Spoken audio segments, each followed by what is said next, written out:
Gold trusted gold buyers మీరు తాకట్టు పెట్టిన బంగారాన్ని విడిపించి ఈ రోజు ఉన్న మార్కెట్ ధరకు కొనబడను. మాధురి గారు అండ్ దువ్వాడి శ్రీని గారు ఈరోజు మనతో ఉన్నారు. వాళ్ళిద్దరితో మాట్లాడి మనకు తెలియని విషయాలు తెలుసుకునే ప్రయత్నం అయితే ఈరోజు చేద్దాం. హాయ్ అండి, ఎలా ఉన్నారు? హాయ్ సార్, ఎలా ఉన్నారు? బాగున్నారా? February 14th వస్తుంది వ్యాలంటైన్స్ డే. దాని గురించి కూడా నేను లాస్ట్లో ఒక చిన్న ఇది ఉంది మీ ఇద్దరికి, దాని గురించి కూడా మాట్లాడదాం. హ్యాపీయా? Very very happy. మంచిగా ఆనందంగా ఉన్నారా? సంతోషంగా? ఆల్వేస్. ఎటువంటి ప్రాబ్లమ్స్ ఏం లేవా? ఏం లేదు. ఇద్దరు కలిసి ఉండడం స్టార్ట్ చేశాక ఎలాంటి మార్పులు చూసుకున్నారు మీ ఇద్దరు?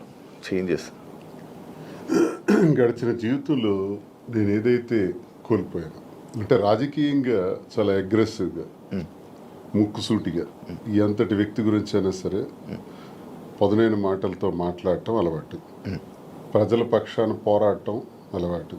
25 ఏళ్ళుగా 18 సంవత్సరాలు అపోజిషన్ పాత్ర.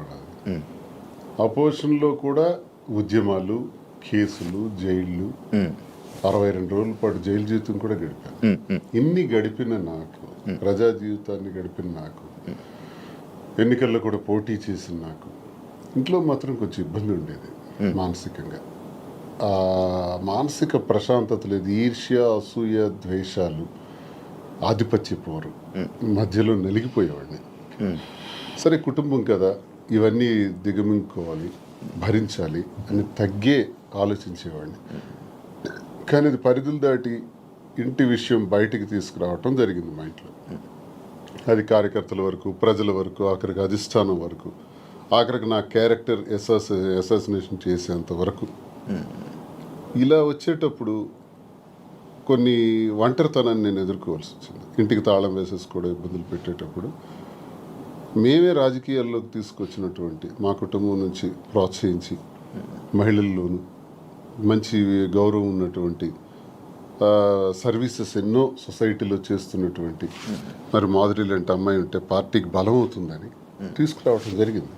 తీసుకొచ్చిన తర్వాత ఆమె పనిచేసుకొని వెళ్తున్నటువంటి తీరులో భాగంగా మా కుటుంబం నుంచే పలు విమర్శలు ఎదుర్కొంటూ చాలా ఇబ్బందులు పడాల్సి వచ్చింది. ఏ తప్పు లేనప్పటికీ, ఏ వ్యవహారం మా మధ్యలో లేనప్పటికీ కూడా మా ఇద్దరిని కలుపుతూ మా ఇంటి నుంచే దుష్ప్రచారం స్టార్ట్ అయింది. ఆ పరిస్థితుల్లో ఆమెకు కూడా చాలా ఇబ్బందులు వచ్చాయి. సంఘపరంగా కానీ, కుటుంబ పరంగా కానీ, కన్నవారి దగ్గర, అత్తవారి దగ్గర అందరూ ఇబ్బందులు వచ్చి తను చాలా ఇబ్బందులు ఎదుర్కోవాల్సి వచ్చింది. ఈ ఇబ్బందుల్లో మీ కూడా నన్ను విడిచిపెట్టేయకుండా నాకున్నటువంటి వ్యక్తిగతంగా నేను ఒంటరిగా అయిపోయి మా పలాసాలలో ఉన్నప్పుడు కూడా నా భోజన వ్యవహారాలు కానీ, రాజకీయ వ్యవహారాలు కానీ అన్నీ కూడా చూస్తూ నాకు భరోసానిచ్చింది, ధైర్యంగా ఉంది. ఆ టైంలో నేను కూడా మాధురికి ధైర్యంగా ఉండాలి. ఆమె కూడా ఒంటరి అయిపోయింది, మా వల్లే కదా పోయింది. మా కుటుంబంలో అందరూ బాగానే ఉన్నాము, మా పిల్లలు బాగున్నారు, చదువుకున్నారు, డాక్టర్స్ అయ్యారు, ఆస్తులన్నీ కుటుంబానికి రాసేసాము. ఇలాంటప్పుడు ఈమె ఒంటరిగా ఇబ్బంది పడుతుంది అని నేను భరోసాగా ఉండటం, కలిసి ఉండటం. కలిసి ఉన్న విషయం రాజకీయాల్లో ఉన్నాం కాబట్టి రహస్యంగా ఉంచితే అది కుదిరే పని కాదు. రాజకీయాల్లో ఉండేటప్పుడు మన తాలూకు వ్యక్తిగత విషయాలను కూడా ప్రజలు గమనిస్తుంటారు. కానీ ఈ టైంలో కూడా ఇది ప్రజల్లోకి రావడం కరెక్ట్ విషయం కాదు కదా. అంటే మరి రహస్యంగా దాయటం వల్ల లాభం ఏంటి? అసలు మనకు జరిగినటువంటి విషయాన్ని ప్రజల ముందు చెప్పటం కరెక్ట్. నాకేమో ఎవరో తెలియదు మాధురి అని నేను చెప్పొచ్చు, మా శ్రీనివాస్ ఎవరో నాకు తెలియదు అని మాధురి చెప్పొచ్చు. అందరు చేసే పని ఇదే. చాలా మందికి చాలా వ్యవహారాలు ఉంటాయి, బయట పెట్టుకోరు. కానీ మాదా పరిస్థితి కాదు. ఒక వ్యవహారం ఇతను ఇలా చేశాడు, ఇలా ప్రవర్తించాడని ఇంటి నుంచే అబ్జెక్షన్స్ వచ్చి గొడవలు పెట్టి దాన్ని రచ్చ చేసేటప్పుడు ఆ మీడియా ముందు నేను కూడా ఫ్యాక్ట్స్ చెప్పాలి. ఎస్, మేము ఈ పరిస్థితుల్లో కలవాల్సి వచ్చింది, మేము కలిసిన ఈ పరిస్థితుల్లో మేము ఈ నిర్ణయం తీసుకోవాల్సి వచ్చింది, మా నిర్ణయం ఇది అని స్పష్టంగా గత 4 నెలల క్రితమే మీడియా ద్వారా పబ్లిక్కి తెలియజేసాం. ఈ విషయం టెక్కల ప్రజలందరికీ తెలుసు, శ్రీకాకుళం జిల్లాలో తెలుసు, రాష్ట్ర ప్రజలకు తెలిసేటప్పుడు కొంత లేట్ అయింది. ఇది వాస్తవాలని మేము చెప్పి నిర్ణయం తీసుకున్నాం. నిర్ణయం తీసుకునే దానిలో చాలా ఒడిదుడుకులు వస్తాయి.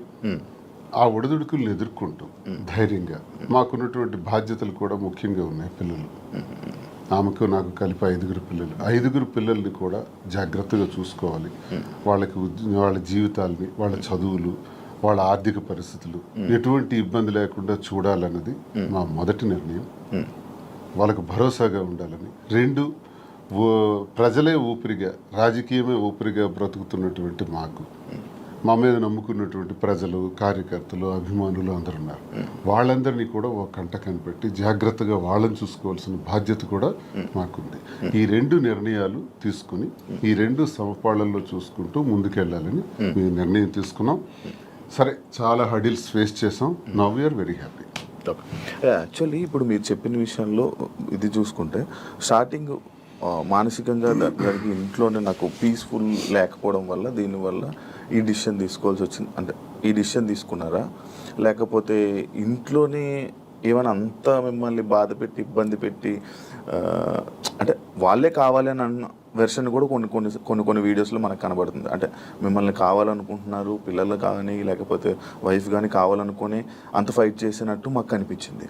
మళ్ళీ మీరు చెప్తుంది ఇంట్లో ఇలా ఇబ్బందులు ఉన్నాయి, అందుకు మానసికంగా నాకు లేకపోతే స్ట్రెస్ లేకపోతే ఇవన్నీ ఉండడం వల్ల నేను ఈ స్టెప్ తీసుకున్నాను అంటున్నారు. అంటే ఈ ఏజ్లో ఇలాంటి టైంలో మీరు ఒక 10 మందికి అలా కాదు, ఇంట్లో ఉండాలి, ఏం కష్టం వచ్చినా నిలబడాలి అని చెప్పలే, కానీ ఇలా చేయడం ఎంతవరకు కరెక్ట్ అనేది ఆడియన్స్. ఎంతోమంది జీవితాలకు ఎన్నో గొడవలు ఇలాంటివే నా దగ్గరికి వస్తే సర్దుబాటు చేసి సరిచేసి పంపినవాడిని. ఎన్నో కుటుంబాలను లైనప్ చేసేవాడిని. ఆ లైనప్ చేసే దానిలో ఆర్థిక ఇబ్బందులు ఉన్నా సరే వాళ్ళకి తోడ్పడి నిలబెట్టినటువంటి పరిస్థితి. నాకే ఇటువంటి పరిస్థితి వస్తాయి.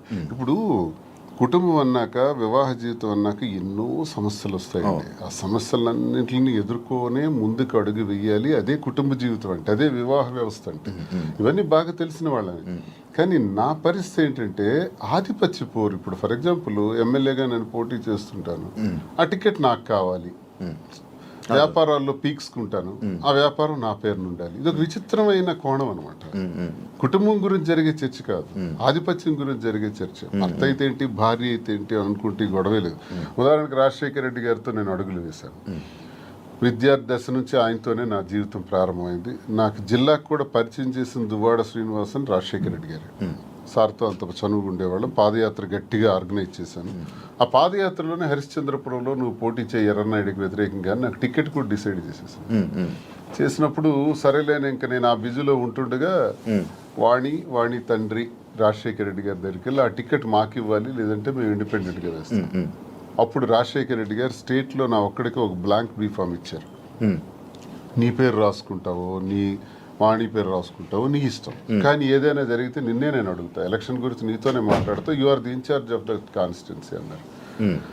సరే, ఆ బాధ్యత అప్పచెప్పారు సార్. అని నేనేం చేశానంటే డి వాణి అని పేరు రాసి ఇచ్చాను. అది 2004 సంవత్సరం, ఇది 2024 సంవత్సరం. ఈ ఎన్నికల మధ్యలో 20 ఏళ్లలో మా గొడవ అదే గొడవ.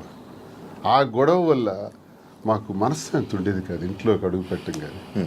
నేను చిత్తడి నేలల కోసం, రైతుల కోసం, మత్స్యకారుల కోసం, స్వదేశీ మత్స్యకారుల కోసం ఒక 7-8 సంవత్సరాలు ఉద్యమాల్లో ఉండేవాడిని.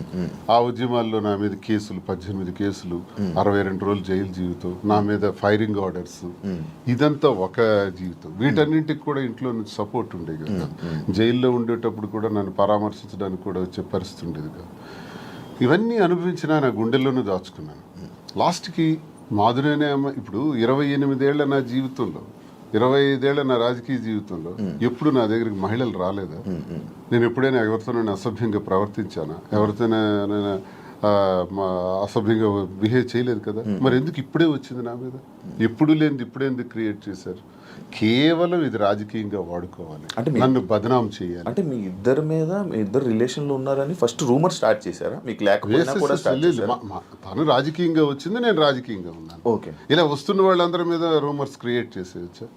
అది ఇంట్లో నుంచి క్రియేట్ అయితే ఎంత పెద్ద సమస్య అవుతుంది. అది తప్పని చెప్పకుండా ఒకటి టికెట్ కోసం ప్రాధాన్యత, టికెట్ కోసం ఒక ప్రయత్నం.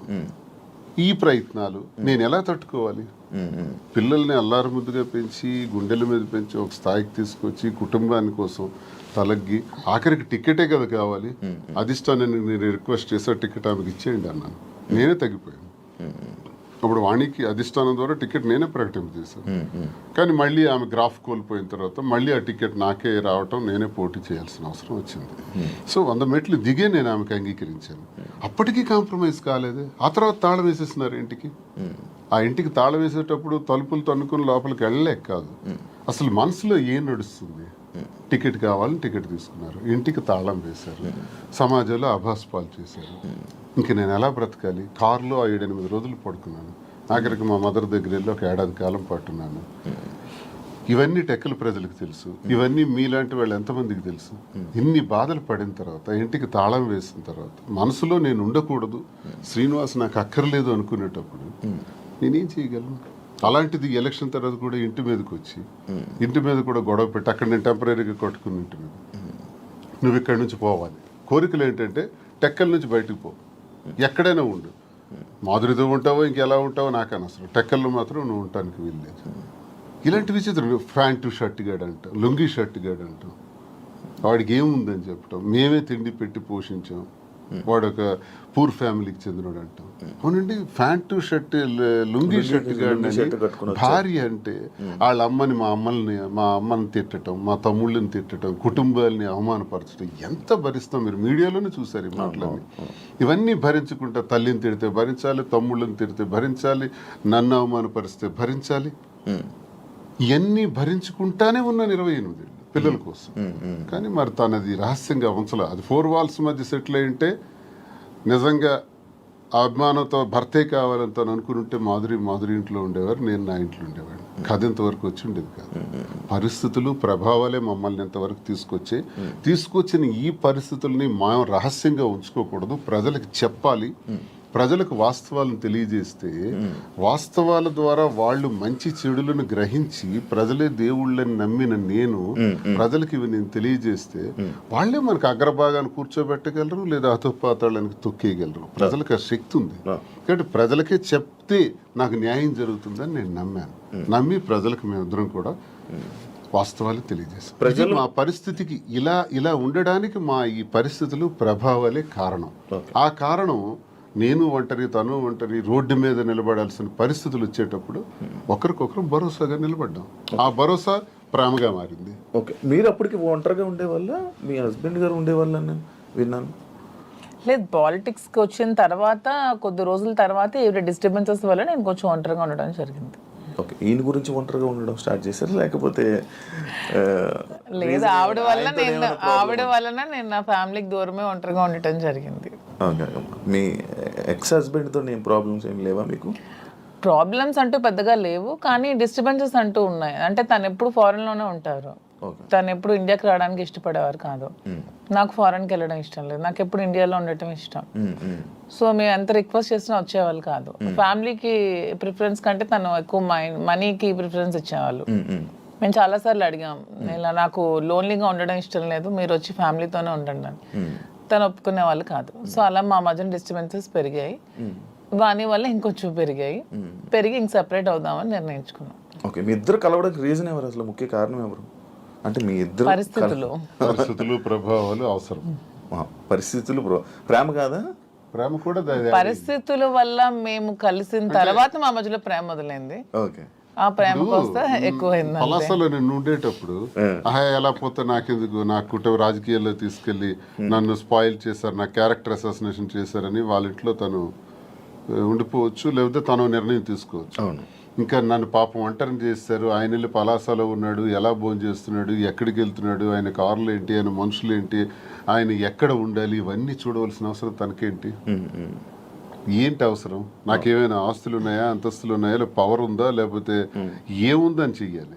కానీ అక్కడ ఏంటంటే ఒక తోటి మనిషిగా అభిమానం చూపించింది. నేను ఇబ్బందుల్లో ఉండేటప్పుడు నా కోసం ఇంత బాధ్యత వహించినటువంటి అమ్మాయిగా, తను నష్టపోతూ నా కోసం నిలబడినటువంటి అమ్మాయిగా నాకు కూడా ఒక ఏ ప్రేమనైతే కోల్పోయినాను జీవితంలో, ఆ ప్రేమ నేను ఆమె దగ్గర పొందాను. సో ఇది నేను అనుకుంటాను గత జన్మ సుకృతం. ఏది కూడా ఊరికే రాదు, జన్మల అనుబంధం అది కంటిన్యూషన్ వస్తుంది.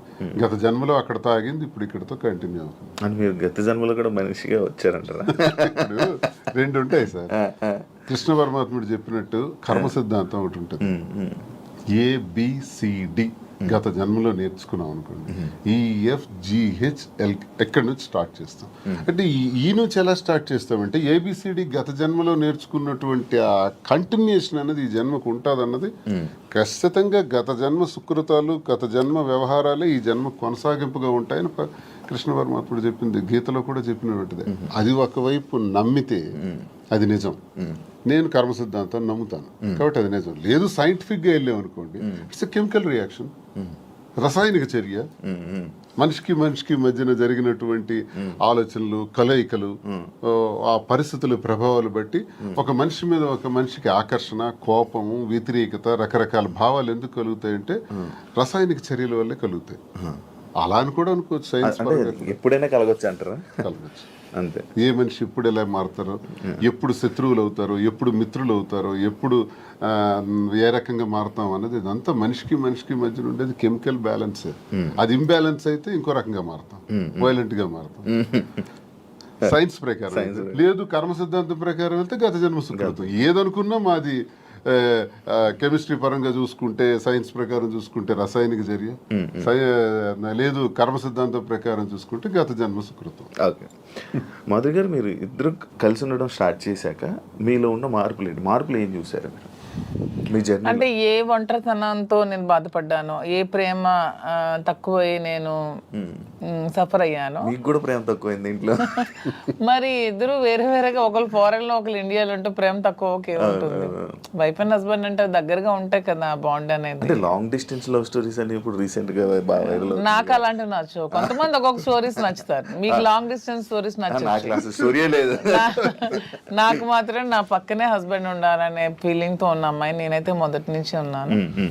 సో నాకు ఏ రోజైతే నేను శ్రీనివాస్ గారితో నా లైఫ్ స్టార్ట్ చేశానో, నా జర్నీ, అప్పటి నుంచి నాకు హ్యాపీనెస్ కానీ, మీరు అన్నట్టు నా ఒంటరితనం పోయి నాకు అంటూ ఒక తోడు దొరికింది. హ్యాపీగా ఉన్నాను. నన్ను వదిలే ఏ రోజు కూడా ఎక్కడికి ఇంతవరకు ఈ 4 years లో ఎప్పుడు ఎక్కడికి పోలేదు. ఎప్పుడు నాతోనే ఉంటారు.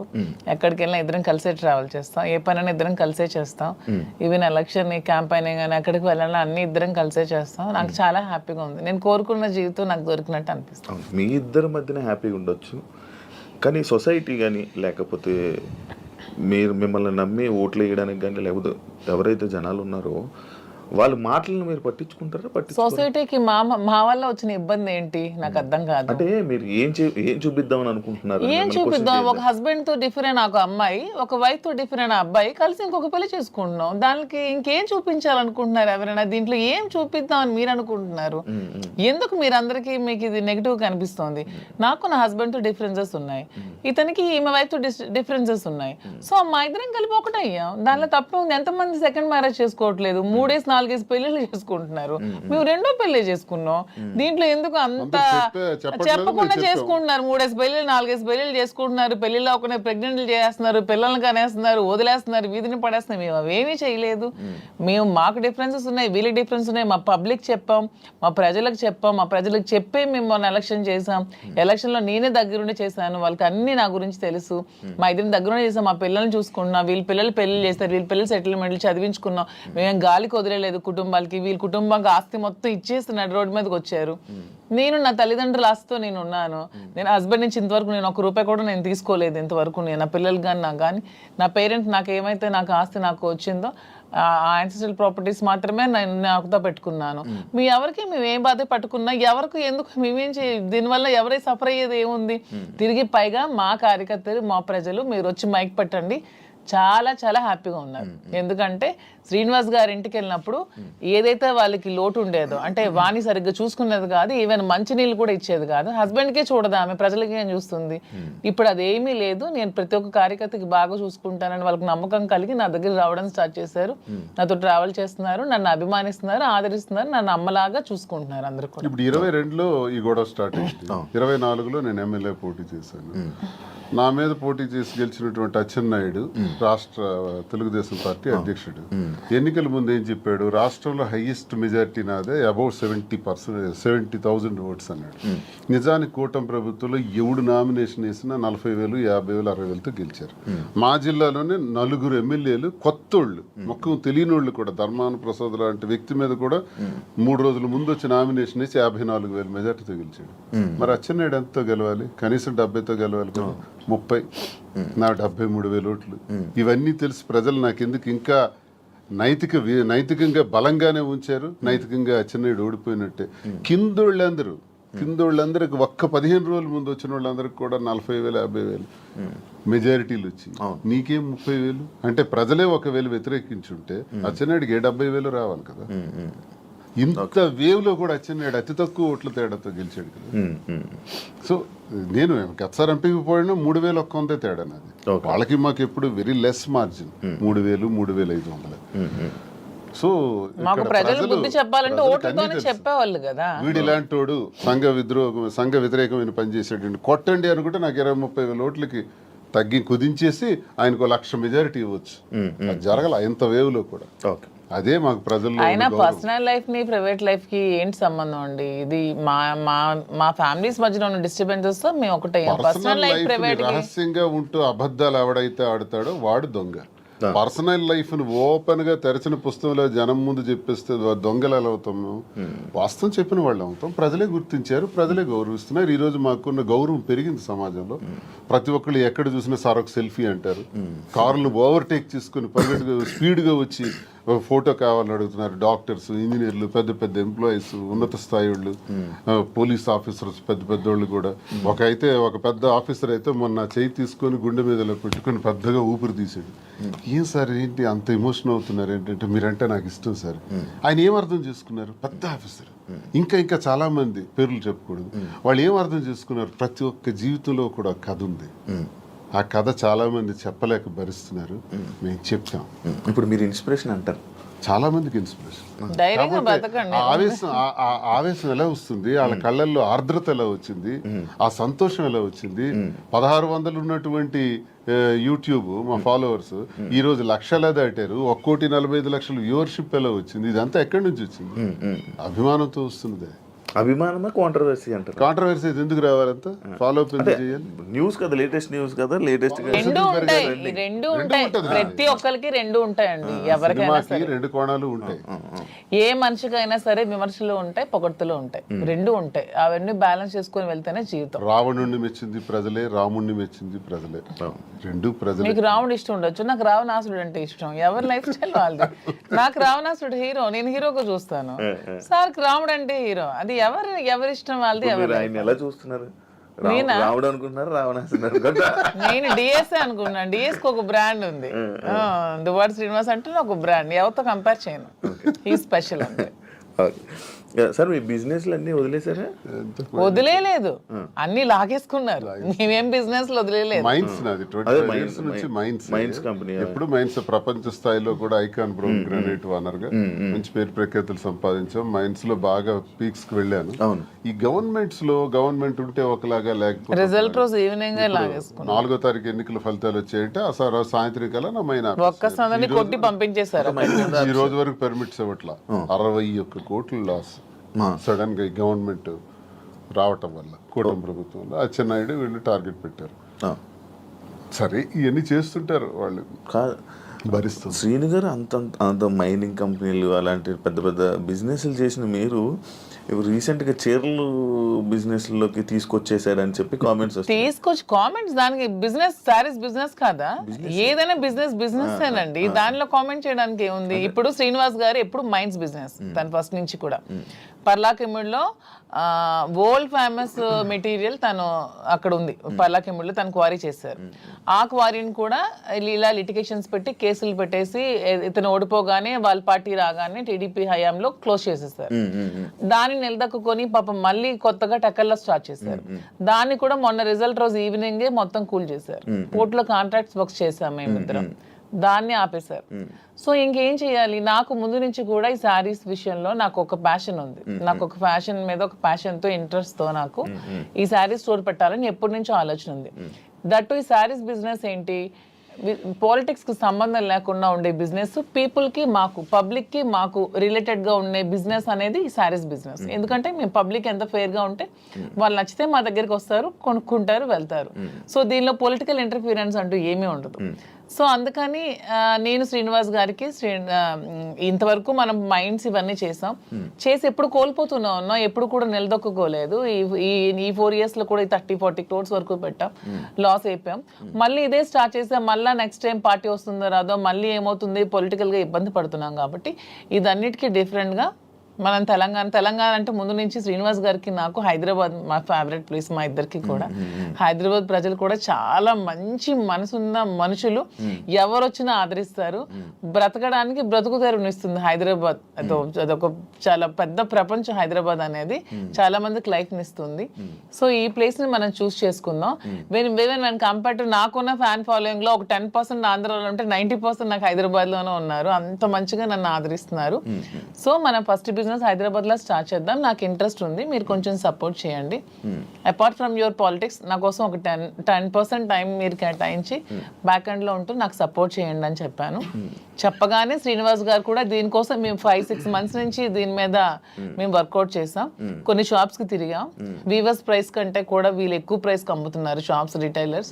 అవన్నీ బ్రేక్ డౌన్ చేసి పబ్లిక్ కి మనకు గుడ్ రిలేషన్షిప్ లా ఉండాలనే ఆలోచనతో డైరెక్ట్ గా వీవర్స్ దగ్గరికి వెళ్ళి మాట్లాడి మేమే మగ్గాలు అవి ఏర్పాటు చేసుకొని మేమే మెటీరియల్ ఇస్తూ వీవర్స్ ని కూడా బ్రతికిద్దామనే ఆలోచనతో వాళ్ళతో శారీస్ మేమే దగ్గరుండి వీవింగ్ చేయించుకొని ఆ ఓవెన్ శారీస్ని పెట్టి మేము శారీ స్టోర్ పెట్టి ఓపెన్ చేసి ప్రజలందరికీ కూడా క్వాలిటీతో అండ్ తక్కువ ప్రైస్లో ఇద్దామని నిర్ణయించుకొని ఈ శారీ స్టోర్ అనేది ఓపెన్ చేస్తున్నాం. ఫస్ట్ బ్రాంచ్ మదీనాగూడలో స్టార్ట్ చేస్తున్నాం. విత్-ఇన్ 3 months జూబ్లీ హిల్స్లో స్టార్ట్ చేస్తాం. విత్-ఇన్ ఇంకొంచెం రోజుల్లో ఇంకొక 4-5 బ్రాంచెస్ కూడా ఎస్టాబ్లిష్ చేయాలన్న ఆలోచనతోనే ఉన్నాం. అంతేగాని శారీస్ బిజినెస్ అనేది తక్కువగా చూడండి. చూడడానికి కాదు, అంటే ఒక మంచి గ్రేట్ లీడర్ శ్రీకాకుళంలో మంచి దువ్వాడ శ్రీని గారు అంటే మంచి నేమ్ ఉంది. అంత లీడర్లా ఉండేవాళ్ళు. ఆయన నోట్లో నుంచి ఎప్పుడు లైక్ జనాల దగ్గరికి వెళ్ళి అవి ఇవి వినేవాడు. కాకపోతే మైనింగ్ కంపెనీ బిజినెస్ చేసేవారు, ఒక మంచి బిజినెస్ మ్యాన్ అనుకునేవాళ్ళం. కానీ అలాంటి ఆయనతో నోట్లో నుంచి మేము ఇలా శారీ బిజినెస్ చేయబోతున్నాం ఇలా చెప్తుంటుంటే ఎలా ఉండే ఆయన్ని ఎలా చేశారు, ఎలా ఉండే ఆయన ఎలా చేయడం. బిజినెస్ అనేది ఏదైనా బిజినెస్, అది ఏదైనా చిన్న ప్రొడక్ట్ అయినా పెద్ద ప్రొడక్ట్ అయినా బిజినెస్ అనేది బిజినెస్ కింద క్యాలిక్యులేట్ చేయాలి. అది చీర, జాకెట్టా, లేకపోతే ఇంకేంటా అని చూడకూడదు. బిజినెస్ నాకు దీంట్లో ఇంట్రెస్ట్ ఉంది. ఇంతవరకు మైండ్స్ లో అతనికి ఇంట్రెస్ట్ ఉంది, మైండ్స్ వల్ల కోల్పోయాం. సో నా ఇంట్రెస్ట్ ఒకసారి వచ్చి చూడండి, చేద్దాం. మీకు తనకి ప్రజలే ఇష్టం, తనకి ప్రజాజీవితం ఇష్టం, ఇది కూడా ప్రజలకు లింకప్ అయ్యేది. మా కింద ఒక 100 మంది పనిచేస్తారు. మా ప్రజా సంబంధాలు ఇంకొంచెం బాగుంటాయి, ఇంకొంచెం మనకి పీపుల్ తో బాండింగ్ పెరుగుతుంది. వాళ్ళు కూడా మనం తక్కువ ప్రైస్ కి ఇస్తే ఓకే, శ్రీనివాస్ గారు మాజీ దగ్గరకు వస్తే మనకు తక్కువ ప్రైస్ కి శారీ వస్తుందని గుడ్ విల్ మనకు వస్తే చాలు, కోట్లు సంపాదించాల్సిన అవసరం లేదనే ఉద్దేశంతో శారీ స్టోర్ ఓపెన్ చేస్తాం. ఓకే, అంటే ఈ బిజినెస్ కి దువ్వాడ గారు 3-4 కోట్లు ఎంతో ఇచ్చారు. ఆయన డబ్బులు ఇచ్చి ఈ బిజినెస్ కోసం శ్రీనివాస్ గారు ఎవరేమనుకున్నా నాకు అనవసరం. శ్రీనివాస్ గారు అన్ని ఆస్తులు వానికి రాసి ఇచ్చేసి వచ్చేసారు. With empty hands he came out. అక్కడి నుంచి మా లైఫ్ ని మళ్ళీ మేము ప్రారంభించుకున్నాం. దీనికోసం మా పేరెంట్స్ ఇచ్చిన ప్రాపర్టీస్ మాత్రమే నేను సేల్ చేసి బిజినెస్ లో పెడుతున్నాను. అలానే నాది వేరు, శ్రీనివాస్ గారు వేరు అని మాకు లేదు. మీరు అడిగిన క్వశ్చన్ కి ఆన్సర్ చెప్పాం. మా ఇద్దరు తన దగ్గర ఎన్ని కోట్లున్నా నాకు ఇస్తారు. ప్రెసెంట్ లేవు, లాగేసుకున్నారు అందరూ. ఉంటే నాకు ఇస్తారు ఖచ్చితంగా. సో నా దగ్గర ఉన్న ప్రతిదీ అతనిదే. మా ఇద్దరి మధ్యలో నీది నాది అనే తేడా లేదు. అయినా మా ఇద్దరు ఇప్పుడు మొగుడు పల్లాలి. మా ఇద్దరు నాదైనా ఒకటి, అతనిదైనా ఒకటి. ఎవరికి సంబంధం లేదు. ఎవరు డబ్బులు పెడితే మీకేంటి ప్రాబ్లం? మీ బిజినెస్ చేస్తున్నావా, మంచి ప్రొడక్ట్ అందిస్తున్నావా అనేది మీరు చూడండి. డబ్బు గురించి ఆయనకి దగ్గర అయ్యారని కూడా టాక్. అది ఫేక్, అదే చెప్తున్నాను కదా. మీరు కావాలంటే అన్ని మొత్తం డాక్యుమెంట్స్ అవన్నీ వెనక్కి వెళ్ళి తీసుకోండి. ఆస్తులన్నీ రాసిచ్చి తను చెప్తున్నా 0 బ్యాంక్ బ్యాలెన్స్ తో వచ్చారు నా దగ్గరికి. అందుకే నేను అంటున్నాను, మా బంధం మీరు ఎన్ని కామెంట్ చేసుకున్నా మాది 100% ప్యూర్ లవ్. ఎందుకంటే నేను అతని నుంచి ఏది ఆశించలేదు, 1 రూపాయి ఆశించలేదు. అతను పదవిలో లేరు, నేను పదవిని ఆశించడానికి. అతను డబ్బులు లేవు, డబ్బు ఆశించడానికి. ఏమి ఆశించుకున్నా 100% అతని మనసు, అతని వ్యక్తిత్వం, అతని హానెస్టీ, అతని హంబుల్నెస్ ఇవే చూసి నేను ఇష్టపడ్డాను.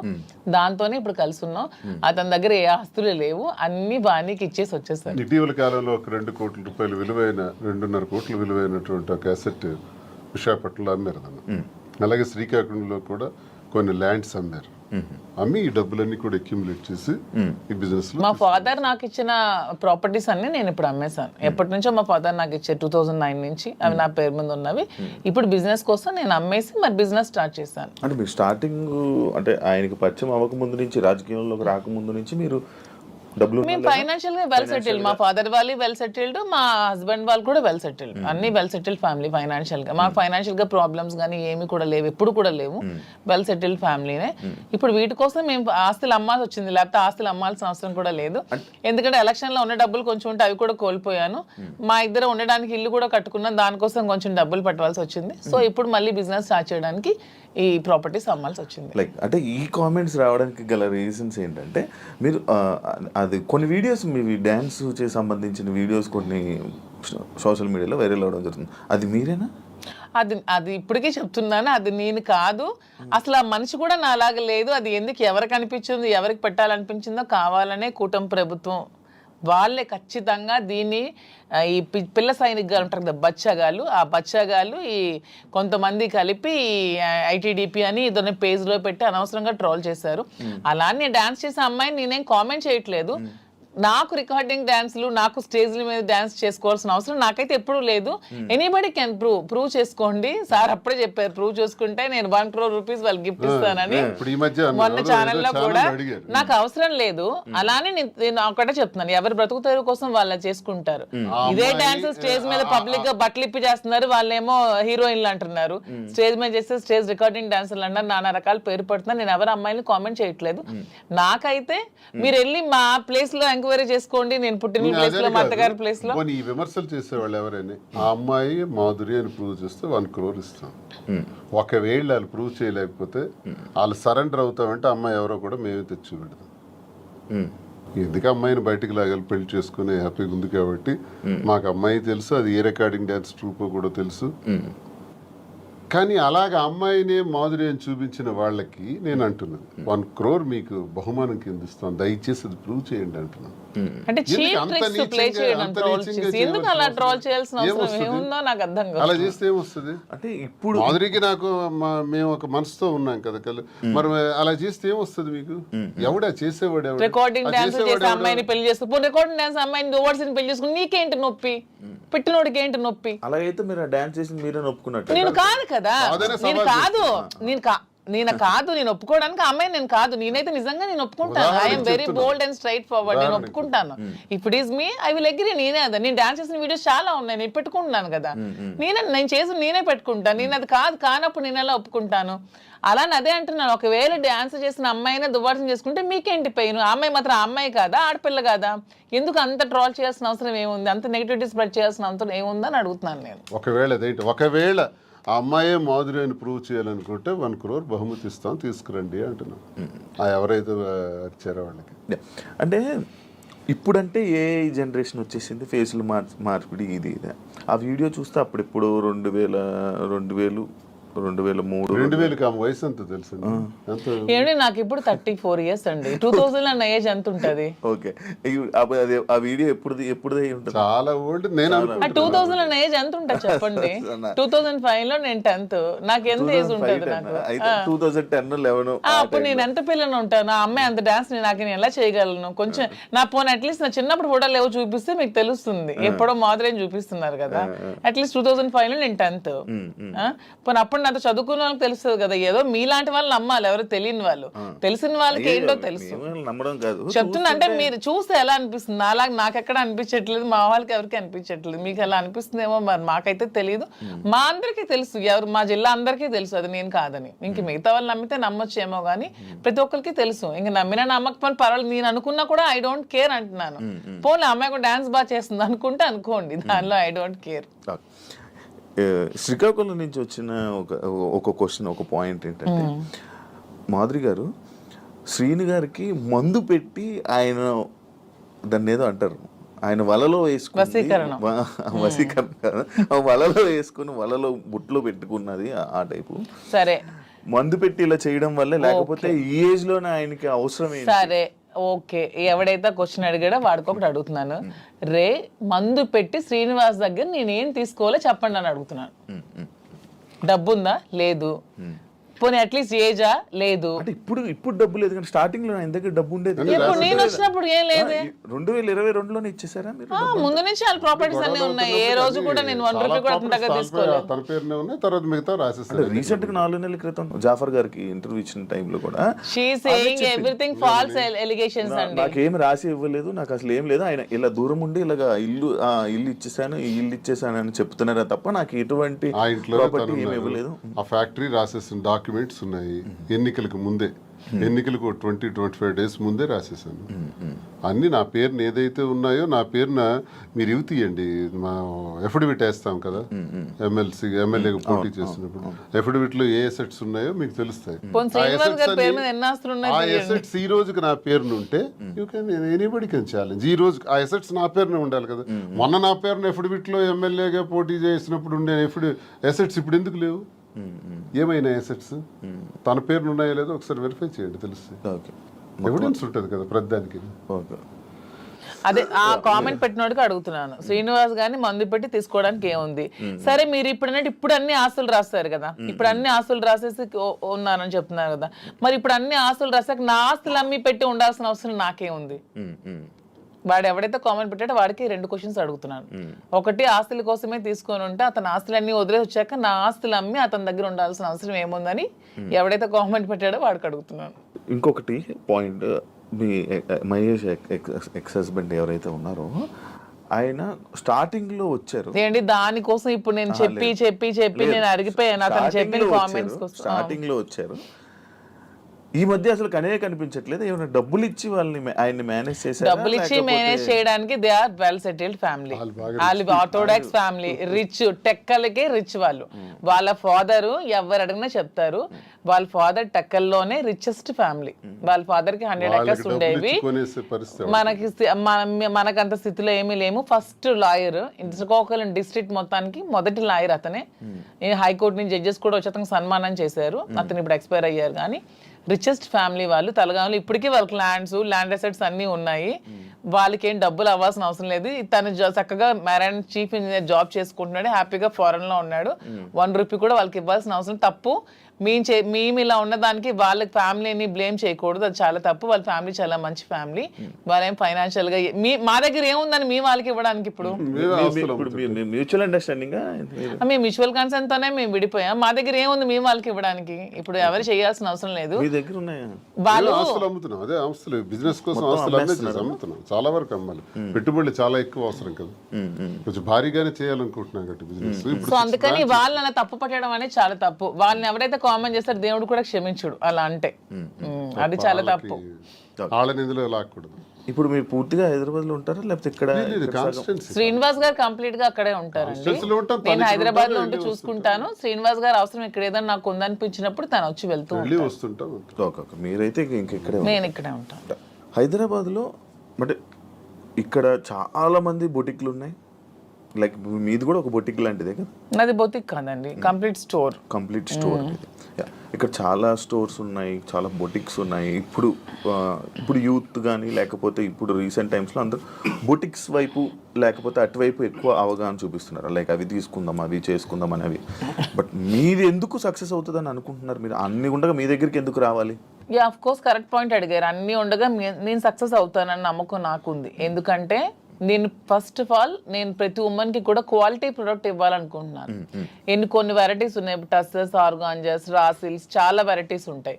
కానీ దాంట్లో అందరూ చాలా మంది ప్యూర్ ఇవ్వకుండా డూప్లికేట్స్ ఇస్తున్నారు. ఫస్ట్ ఫీల్ అనేది ఉమెన్ గా కంఫర్ట్ మాకు ఉంటుంది. మీకు నచ్చినా నచ్చకపోయినా ఫస్ట్ కట్టుకునేటప్పుడు శారీ అనేది మా కంఫర్ట్, మాకు నచ్చాలి, మాకు అది తెలియాలి. ఈ ప్యూరిటీ అనేది నాకు తెలియాలి. శారీ ప్యూరిటీ కానీ శారీ కంఫర్ట్ కానీ నాకు తెలియాలి. అదే మేము థీమ్తో ఫస్ట్ నేను ప్యూరిటీ అనేది కస్టమర్కి ఇవ్వాలనుకుంటున్నాను. సో ఈ సోకాల్డ్ ఈ షాప్స్, ఈ బొటిక్స్ లాగా డబ్బుల కోసం మేము వ్యాపారం చేయట్లేదు. మాధురి దగ్గరికి వెళ్తే మాకు ఖచ్చితంగా ఒక మంచి క్వాలిటీ తక్కువ రేట్లో బడ్జెట్లో వస్తుందనే నేను మోటోనే పెట్టుకున్నప్పుడు when compare to other shops నా దగ్గర రేట్ తక్కువ ఉన్నప్పుడు కస్టమర్ అనేవాళ్ళు నా దగ్గరికే వస్తారు. వచ్చినప్పుడు వాళ్ళు వెళ్ళేటప్పుడు హ్యాపీగా వెళ్తారు. సో వెళ్ళేటప్పుడు మళ్ళీ సెకండ్ టైం వస్తారు. నేను కూడా ప్రతి బ్రాండ్స్ కి ఏదో హీరోయిన్స్ సెలబ్రిటీనే పెట్టుకునే వదిలే నా కస్టమర్స్ నేను బ్రాండ్ గా పెట్టుకుంటే వాళ్ళకే తక్కువ రేట్కి ఇస్తే వాళ్ళే నా కస్టమర్స్ నాకు బ్రాండ్ అంబాసిడర్స్ అవుతారు. వాళ్ళే 10 మందికి వెళ్ళి చెప్తారు, వాళ్ళు ఇంకొంతమందికి చెప్తారు పలానా దగ్గర షాప్ లో తక్కువ రేట్ ఉంది, బాగుంది, క్వాలిటీ ఉంది, ప్యూర్ ఉంది, అప్పుడు నా దగ్గరికి వస్తారు. సో కస్టమర్స్ నా బ్రాండ్ అంబాసిడర్స్. దీన్ని అవన్నీ బ్రాండ్ అంబాసిడర్స్ కూడా పెట్టుకోవట్లేదు. ఇప్పుడు నా దానికి నేనే బ్రాండ్ అంబాసిడర్ గా ఉన్నాను. ఫ్యూచర్ లో నా కస్టమర్స్ నే బ్రాండ్ అంబాసిడర్ గా చేసుకుందాం అనుకున్నా. నేనే మోడల్స్ కానీ హీరోయిన్స్ కానీ అవన్నీ కూడా చేసుకోవట్లేదు. వాళ్ళగా కోట్లు లక్షలు ఇచ్చే బదులు నా కస్టమర్ తక్కువ ప్రైస్ లో ఇస్తే వాళ్ళే నా బ్రాండ్ అంబాసిడర్ గా ఉంటారని నేను అనుకుంటున్నాను. So purity, quality, rate reasonable గా ఉన్నప్పుడు నా దగ్గర కాకుండా కస్టమర్ ఎక్కడికో ఎందుకు వెళ్తాడు? నాకు డబ్బులు అవసరం లేదు, నాకు కావాల్సింది గుడ్ విల్, ప్రజలతో సత్సంబంధాలు బాగుండాలి. ఎందుకంటే మేము రాజకీయంగా ప్రజా జీవితం నుంచి వచ్చాం కాబట్టి ప్రజలతోనే మా జీవితం ఎక్కువ ముడిపడి ఉంది కాబట్టి ప్రజలకి ఏం కావాలి, ఎలా ఉంటే మేము నచ్చుతాం అనేది మాకు ముందు నుంచి తెలుసు కాబట్టి మేము వాళ్ళతో ఉన్న రిలేషన్షిప్ మెయింటైన్ చేయాలనుకుంటున్నాం కాబట్టి వాళ్ళకి మేము తక్కువ ప్రైస్లో క్వాలిటీ శారీ ఇచ్చి ఓకే మాధురి దగ్గర శారీ బాగుంటుందన్న good will within few days లో సంపాదించుకుంటాను. అప్పుడు మీరే రేట్ పెంచిన జనాలు తెలిసిపోతుంది ఖచ్చితంగా. అది నాకు అవసరం లేదంటున్నాను. ఇప్పుడు నాకు లాభం లేకుండా ఇప్పుడు వీవర్స్ దగ్గర నుంచి 10,000కి వచ్చినప్పుడు కొన్ని షాప్స్ లో ఎక్కువ లాభాపేక్షతో అవి 1,00,000కి 2 లక్షలకి అమ్ముతున్నారు. అలా కాకుండా ట్రాన్స్పోర్ట్ కి మాకున్న గమనించింది అంటే మాధురికి ఫ్యాషన్ పట్ల ఎక్కువ ప్యాషన్ ఉంది కాబట్టి నేను బిజినెస్ లో రంగంలో నాకు కొంత అనుభవం బట్టి నేనేం చెప్పానంటే మనకి ఎప్పుడు కూడా క్వాలిటీ ఉండాలి, నాణ్యత ఉండాలి. అసలు ఏంటి ఈ రంగం ఏంటి, అసలు ఈ శారీ ఫీల్డ్ ఏంటి, ఈ పట్టు ఫీల్డ్ ఏంటి, పట్టు సిల్క్ ఏంటి ఒకసారి నా కళ్ళారా చూడాలంది.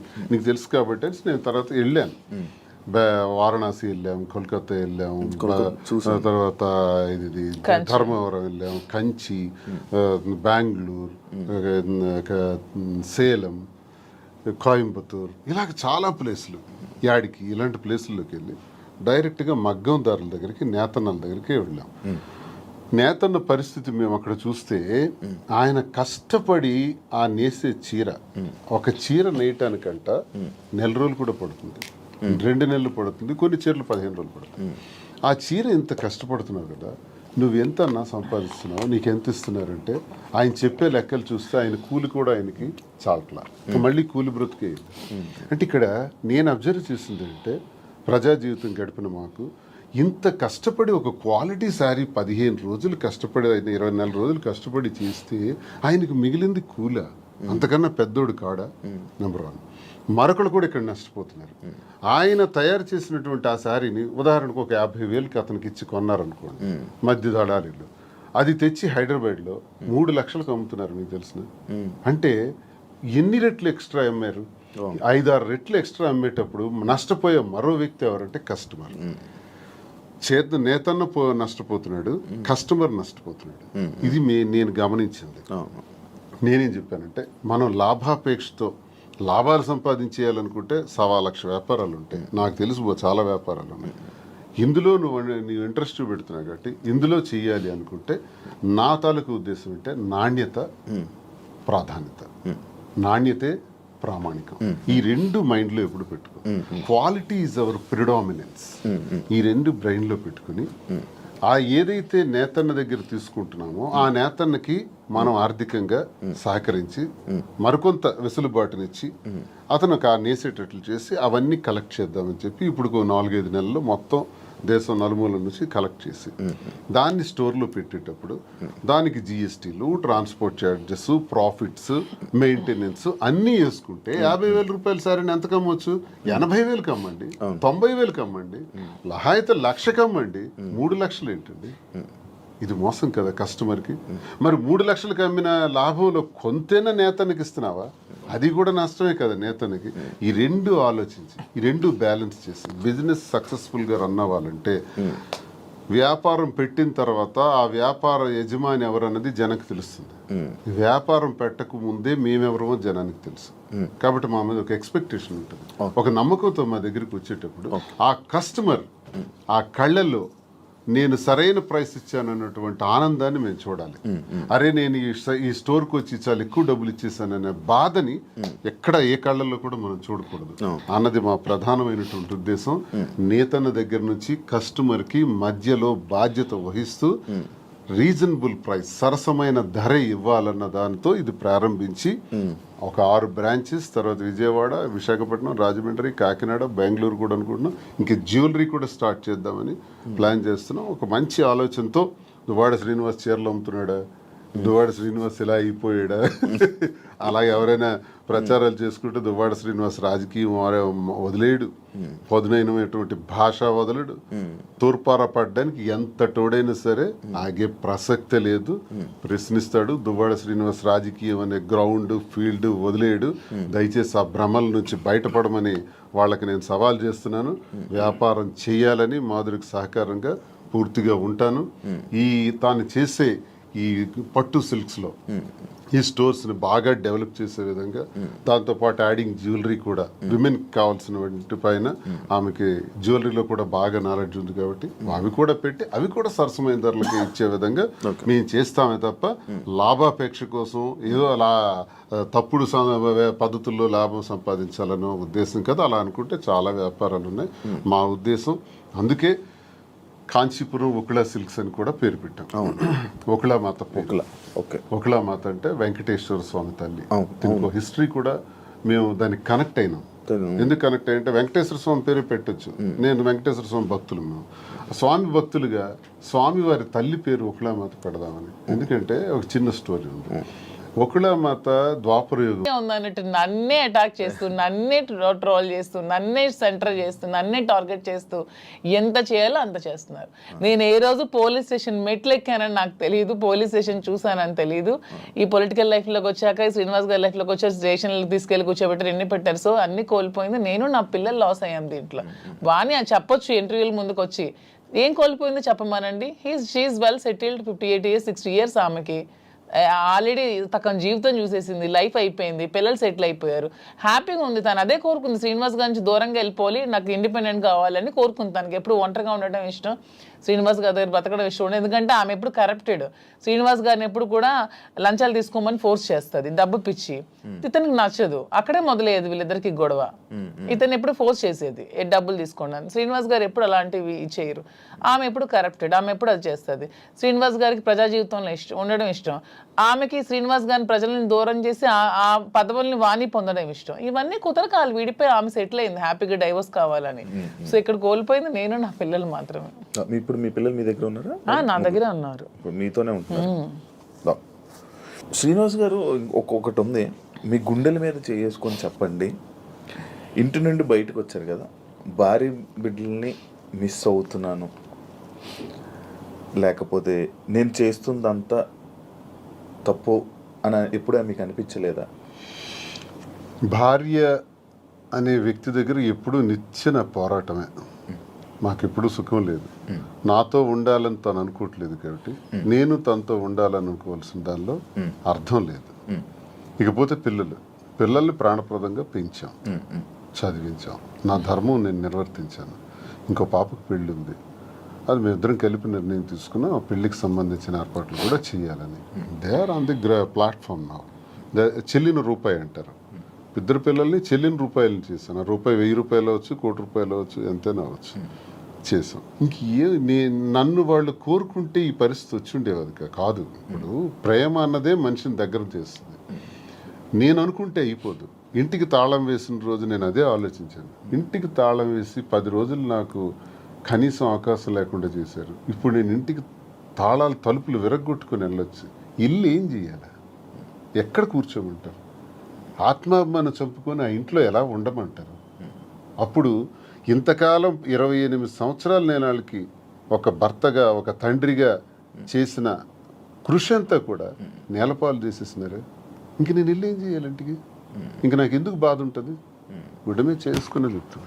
పిల్లల మీద ఎందుకు ఉంటుంది మరి? ఆలైనా ఆలోచించారా నా గురించి? అమ్మ ఒకటే నాన్న ఒకటే అనుకోవాలి, ఆలోచించారా? కాదు, ఒక భార్యని ఎల్ అనే వర్డ్ ఏదైతే ఉందో బూతు, భార్య పిల్లల్ని అలా అందరి ముందు, మీడియా ముందు అలా అనడం కరెక్టా? ఎవరన్నారు? మీరు వాడారు కదా ఇప్పుడు, అప్పుడే ఆ గొడవలు అవుతున్నప్పుడు ఏదో కన్స్ట్రక్షన్ అదే రాంగ్ పోర్ట్రేట్ చేశారు. నేను పలాసలో ఉన్నాను, పలాస నుంచి ఇంటికి వచ్చి నాకు తెలిసింది ఏంటంటే ఇంటి మీదకి దాడి చేశారని. ఇంకా టెక్కలు వచ్చేలోపు 27 కిలోమీటర్లు టెక్కలు వచ్చేలోపే ఇంటి దగ్గరకు వచ్చి బ్లేడ్లు, అవి టాటా డోర్స్, స్టీల్ డోర్స్, వాటిని పవర్ బ్లేడ్స్ పెట్టి కట్ చేసేసి ఇంటి మెయిన్ డోర్ కూడా కట్ చేస్తున్నారు. ఎగ్జాక్ట్ నేను ఆ ప్లేస్లో అప్పుడే వెళ్ళాను. నా కొడకల్లారా, ఎవరు నా ఇంటిని ఎవడో వెధవులు వచ్చి కట్ చేస్తుంటే, ఇప్పుడు మీ ఇంటి మీద నేను ఒక రాయిసిరాను అనుకోండి, ఫస్ట్ మీకు కోపం వస్తుంది. కోపం వచ్చి నా మీద రియాక్ట్ అవుతారు, తర్వాత మిగతా విషయాలు చూస్తాం. ఆ రియాక్షన్లో భాగంగానే నేను వెంటనే అన్నాను అని ఒక కర్ర తీశాను. కర్ర తీసి ఆ కోపంతో ఉద్రేకం అయిపోయాను. నా గేట్ కొట్టేసినారు, ఇంక మెయిన్ డోర్ కట్ చేస్తున్నప్పుడు ఆ ఊగిపోయే ఆ కోపంతో నేను కర్ర తీసి ఇంకా ముందుకు పోతున్నప్పటికీ పిల్లలు వైఫ్ వెంటనే నేలకేసి కొట్టాను. వీడియో మీరు అబ్జర్వ్ చేయండి. అది నేలకేసి కొట్టి 30 రోజుల పాటు లోపల మేడ మీదే ఉన్నాను. మళ్ళీ బయటకు రాల 30 days. ఎందుకు నేలకేసి కొట్టాలి? ఆ వీడియోలో నేను ఆ ఎల్లని పదం వాడింది ఆ ఇంటి మీద కట్ చేయడానికి వచ్చే వాళ్ళ మీద, వీళ్ళ మీద కాదు. కానీ వాళ్ళ మీదకి నేను వెళ్తుంటే వీళ్ళు ఎదురుగా వచ్చారు. వచ్చినప్పుడు నేలకేసి కొట్టాను. నేలకేసి కొట్టింది కూడా మీరు చూడండి ఆ వీడియోలో. ఎందుకు నేలకేసి కొట్టాలి? పైకి తీసింది, పైకి తీసిన కర్ర ఎవరికైనా తగలాలి, ఏదో జరగాలి, తగలలేదే, నేలకెందుకు కొట్టాను? దాని అర్థం వాళ్ళు ఎదురుగా వచ్చారు కాబట్టి, వీళ్ళు మళ్ళీ ఎదురుగా వస్తున్నారు, నేలకేసి కొట్టేశాను. ఆ బాధ వాళ్ళ మీద ఉండే ప్రేమాభిమానాలతోనే నేలకు కొట్టాను. లేకపోతే కర్ర పైకి లేచి ఉండేది. 4 రోజులు నరకమే అనిపించాను ఇంట్లో. రోజుకి 2 ఇడ్లీలు తిని బతికిన రోజులు కూడా ఉన్నాయి. ఎవరు చూస్తారు? ఇంటి దగ్గర ఇళ్ళే సరెండర్ చేసి అచ్చెన్నాయుడు సహాయంతో చుట్టూ పోలీసులుండి ఓడిపోయానని నాకు చేసిన హింసకు ఇవన్నీ అవసరమా అండి? ఆ రోజు ఎక్కడి నుంచి పోవాలి, ఎక్కడున్నా పర్వాలేదు, లుంగీ షర్ట్ గాడు ఇన్ని విమర్శించిన ఆమె ఆఖరిలో ఒక మాట మార్చింది, ఆయన ప్రాణానికి ప్రమాదం ఉందని. మరి ప్రాణానికి ప్రమాదం ఉన్నప్పుడు ఇప్పుడు 4 నెలలు అవుతుంది, నేను ఎక్కడున్నాను చూస్తున్నాను. మరి ఇప్పుడు ప్రాణానికి ప్రమాదం లేదా? ఇంటికి తాళం వేసావు కదా, తాళం వేసి ఈ రోజుకి సుమారు 2 ఏళ్ళు పైన అయిపోయింది కదా, ఇప్పుడు నా ప్రాణానికి ప్రమాదం లేదా? ఈ సడన్గా వచ్చిన వాక్కుల. మరి అంతకుముందు టెక్కల నుంచే పోవాలన్నావు, ఉండకూడదన్నావు. అసలు పరిష్కార మార్గం ఇదా? భార్యాభర్తల మధ్య జరిగే గొడవకి పరిష్కార మార్గం ఇదా? 4 గోళ్ల మధ్య చర్చించుకోవాలి, లేదా పెద్ద మనుషులకు చెప్పాలి, పరిష్కరించుకోవాలి, లేదా కోర్టుకు పోవాలి. మీడియా ఏంటి? ఇంటికి రావడానికి మీడియా ఎందుకు? కార్యకర్తలు ఎందుకు? ప్రజలు ఎందుకు? అంటే రచ్చ చేయడానికి కదా, నన్ను అబాస్పాలు చేయడానికి కదా, నన్ను క్యారెక్టర్ అసాసినేట్ చేయడానికి కదా. అప్పుడు ఎలా కలుస్తారో చెప్పండి. కానీ ఈ ఇష్యూ అప్పుడు ప్రేమాభిమానాలు ఎందుకు ఉంటాయో నాకు చెప్పండి ఒకసారి. ఈ మ్యాటర్ని మీరు ఏదో రాజకీయం చేసినట్టు ఇప్పుడు మాటల్లోనే అర్థమవుతుంది. అంటే అచ్చెన్నాయుడు గారు ఎందుకు వచ్చారు ఈ ఇష్యూ? మరి అచ్చెన్నాయుడు సహాయం లేకపోతే పోలీసులు వచ్చి అక్కడ ఆవిడకి ఎందుకండి ఇంటికి ముందు అలా కాదు శివ గారు, ఒక్క నిమిషం అండి. ఈ ఇంటికి రాకముందే మేము ఏ ఇల్లు అయితే కట్టుకొని మా ఇద్దరం ఇంట్లో ఉంటున్నామో, ఈ ఇంటికి ముందు 1 year ముందే ఆవిడ డైవర్స్ కావాలని ఎదురు సెటిల్మెంట్ కోరుకుని ఎదురు సెటిల్మెంట్ అయిపోయింది. ఆమె డైవర్స్ కావాలని అడిగింది. శ్రీనివాస్ గారు పాపం పిల్లల కోసం ఆలోచించి డైవర్స్ వద్దు అది ఇది అని చెప్పినా సరే ఆమె ఏమీ వెనుకుండా డైవర్స్ కావాలని 2023లో అడిగింది ఆమె. మేము 2024లో ఈ హౌస్ కన్స్ట్రక్షన్ చేసుకుని మా ఇద్దరం కలిసి ఇంట్లో ఉంటున్నాం. అది ఆమెకు కూడా తెలుసు. ఆమెకు తెలిసే ఫైనాన్షియల్ సెటిల్మెంట్ కోరింది. ఫైనాన్షియల్ సెటిల్మెంట్ కూడా చేసాం. ఎవ్రీ మంత్ డబ్బులు అడిగింది, అవి కూడా ఇచ్చాం. మొత్తం అన్ని చేసింది. సో ఎప్పుడు జరిగింది ఇది? 1 year ముందు జరిగితే 2024లో వచ్చి ఆమె ఇల్లు దగ్గరికి వచ్చి గొడవ చేయడం ఏంటి? సో ఇది కూటమి ప్రభుత్వం ఈ అచ్చెన్నాయుడు సపోర్ట్ కాదంటారా? మరి ముందు ఆమె డైవర్స్ కావాలని అడిగిన ఆమె ఇప్పుడు ఎందుకు వచ్చి ఇల్లు బ్రేక్ చేస్తుంది? మేము కట్టుకుని ఇల్లు ఆమెకి ఎందుకు కావాలి ఇప్పుడు? ఆ రాత్రి పోలీసులతో పాటు తెలుగుదేశం కార్యకర్తలు ఇంటి దగ్గరికి వచ్చారు. నేను ఒక ఎమ్మెల్సీగా ఉన్నాను కదా, దేనికి వచ్చారు అసలు? ఇంకో విషయం నాకు హయ్యర్ అఫీషియల్ నాకు చెప్పాడు పోలీసులు, సార్ మీరు మొన్న కర్ర తీశారు, మీకు ఆ కర్ర తీసినందుకు 307 పెట్టమన్నారు సార్. 307 పెట్టి చేయమన్నారు. మేము ఎలా చేస్తాం? 307 పెట్టలేము. 307 పెట్టాలంటే ఊండి ఉండాలి, గాయం లేదు. గాయం లేకుండా మేము 307 పెట్టలేమని చెప్పేసినాం. కానీ మీ మీద మళ్ళీ 307 పెట్టమని ప్రెజర్ ఇచ్చారు. మళ్ళీ same situation second time repeat అయితే 307 మీ మీద పెట్టక తప్పదు, మీరు జైలుకి వెళ్ళక తప్పదు. ఎందుకు ఈ మాట అన్నారో తెలుసా? నాకు 307 పెట్టి లోపలికి పంపిస్తే ఎంటర్ అయిపోతారు ఇంట్లో. మరి ఆ పెద్ద అఫీషియల్ నాకు చెప్పాడు, నేను ఒక ఎమ్మెల్సీగా ఉన్నందుకు పేరు చెప్పకూడదు, గవర్నమెంట్ అఫీషియల్. అంటే ఏ ధైర్యంతో చెప్పాడు? 307 పెట్టే ధైర్యం చెప్పమంది ఎవరు? ఆ పేరు కూడా చెప్పాడు, అచ్చెన్నాయుడు పెట్టమన్నాడని, చెప్పమన్నాడని. మరి అచ్చెన్నాయుడు ఇన్వాల్వ్మెంట్ నా మీద భార్య టెక్కల నుంచి పంపిస్తుంది కాబట్టి సపోర్ట్ చేశాడు అచ్చెన్నాయుడు. ఇగో 2023లో ఆమె డైవర్స్ అడిగింది, 24లో ఇంటికి వచ్చి గొడవ చేసింది. ఓకే అదంతా ప్లాంట్ గా చేసిన డ్రామా. 29 ఆగస్ట్ 23 29 మీరు ఇప్పుడు 24th గురించి మాట్లాడుతున్నారు. 24 ఆగస్ట్ గురించి మీరు మాట్లాడుతున్నారు. ఇదే ఆగస్ట్ 29 నాకు ఇంటి నుంచి వచ్చినటువంటి message, never and ever dare to speak with, never and ever dare to mention me as your wife in any interview, because we both don't want to have relation anymore. You only mention my name, and I am also not to mentioning you as my husband. I want divorce. అని first తానే అది 2023. ఈ గొడవ 2024. 2022లోనే గొడవలు జరిగాయి. 2022 నుంచి మా ఇద్దరం కలిసే ఉన్నాం. She know everything. తను మీరు ఇద్దరు కలిసి ఉండండి, నాకు అనవసరం, నాకు టికెటే కావాలని చెప్పి కోరుకుందామె. అలాగని టికెట్ కూడా ఇచ్చేసారు శ్రీనివాస్ గారు. అయినా సరే ఆమె నిలబెట్టుకోలేకపోతే పార్టీ మళ్ళీ శ్రీనివాస్ గారు టికెట్ ఇచ్చింది. సో మా రాష్ట్ర ప్రజల దౌర్భాగ్యం, వాళ్ళ కర్మ చేసుకుని జగన్ చెప్పండి అని అంటే అనుకుంది కాబట్టి ఇవన్నీ జరిగాయి అంటున్నాను. లేకపోతే మా మధ్య ఇవన్నీ ఉండేవి కావు. చెప్తున్నాను, ఆమె చేసిన దానికి ఇవన్నీ జరిగాయి. కానీ ఆమె ఏదో ఏడుస్తూ ఉంటే నమ్మేస్తున్నారు జనాలు. వాణి ఏదో నష్టపోయింది అనుకుంటే వాణి షీఈస్ వెరీ వెరీ హ్యాపీ. నన్ను బయటకు పుష్ చేయడం వల్ల షీఈస్ ఫీలింగ్ వెరీ హ్యాపీ. అది చాలా మందికి తెలియదు. ఇప్పుడు వెళ్తారు కదా మీ ఊరు, మీ ఇల్లు కట్టుకున్నట్టుగానే ఉంటాం. మేము కట్టుకున్న ఇంట్లో ఉంటాం. మీరు కట్టుకున్న ఇంట్లోనే ఉంటున్నాము. ఆమె హ్యాపీగా ఉన్నారు. వాళ్ళకి ఏ నష్టం సార్? వాళ్ళకి ఏముంది? వాళ్ళకి నష్టమే ఉంది. దేనికి లోటు ఉంది? వాళ్ళకి నష్టం ఉంటుంది. అన్ని సెటిల్డ్ కదా. నాకు ప్రాబ్లం ఉంది. ఇప్పుడు నా బండి ఎలా నడపాలి, ఇప్పుడు ఆ పాపకి రెండో పాపకి పెళ్లికి సంబంధించి, ఇప్పుడు నా నష్టపోయిన ఈ ముగ్గురు పిల్లలకు సంబంధించి ఈ వ్యాపారాలు, ఈ ఒత్తిళ్ళు ఇప్పుడు నాకున్నాయి తప్ప వాళ్ళకే ఉంది. తనకేముంది చెప్పండి? ఆ ముద్దనుకుంటున్నాను, ఫ్రీగా ఉంది. Done, thank you. నేను ఇప్పుడు మీ రాజకీయం మీరు వదిలేసేయండి, మీ బిజినెస్ మ్యాన్ అని కానీ మీరు కూడా రాజకీయం వదిలేసి ఇప్పుడు మీరు 2022లో మీరిద్దరు ప్రేమికులుగా ఎలాగ ఉన్నారు అలానే ఇప్పుడు నా ముందు ఉండండి కాసేపు. ఇప్పుడు ఈ దేని గురించి మనం మాట్లాడట్లేదు. Actually interview February 14th lovers day. మీరు ఇప్పుడు ప్రేమికులే కదా? February 14th ప్రేమికులం కాదు, మేము ప్రతిరోజు ప్రేమికులం. అందుకే ఇప్పుడు కూడా ఈ February 14th వస్తుంది కాబట్టి, ఇది February 14th స్పెషల్ కాబట్టి మీకు కొన్ని ఉన్నాయి. అంటే మీకు rose day, teddy day, chocolate day ఇలాంటివి తెలుసా? ఐడియా ఉంది కదా? వ్యాలంటైన్స్ డే గురించి కూడా ఉంది కదా. ఏం సార్ అసలు చాలా మందికి దీని మీద అపోహలు కూడా ఉన్నాయి.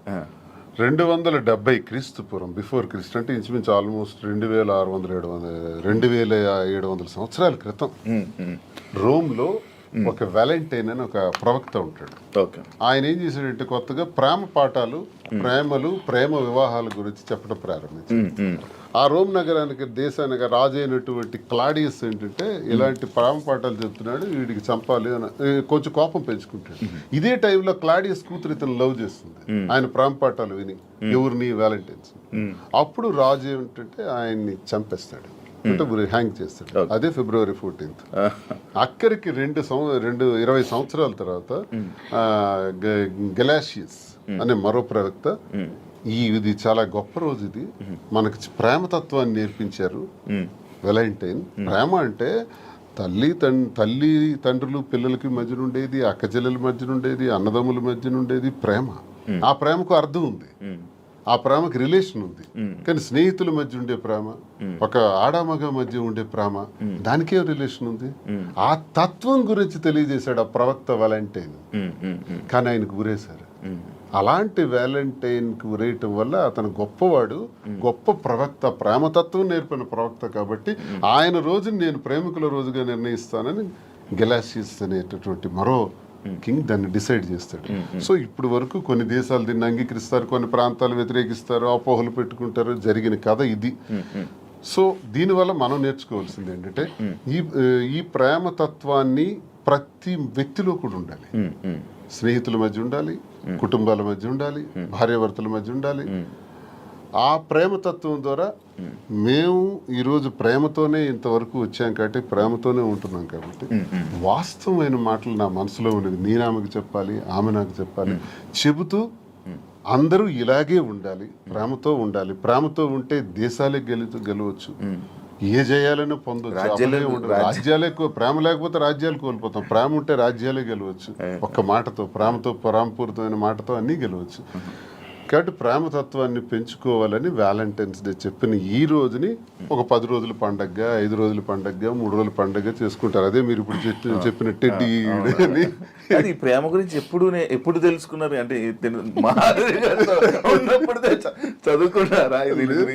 లిటరేచర్ కదా బేసికల్ గా, నేను MA English literature and law student.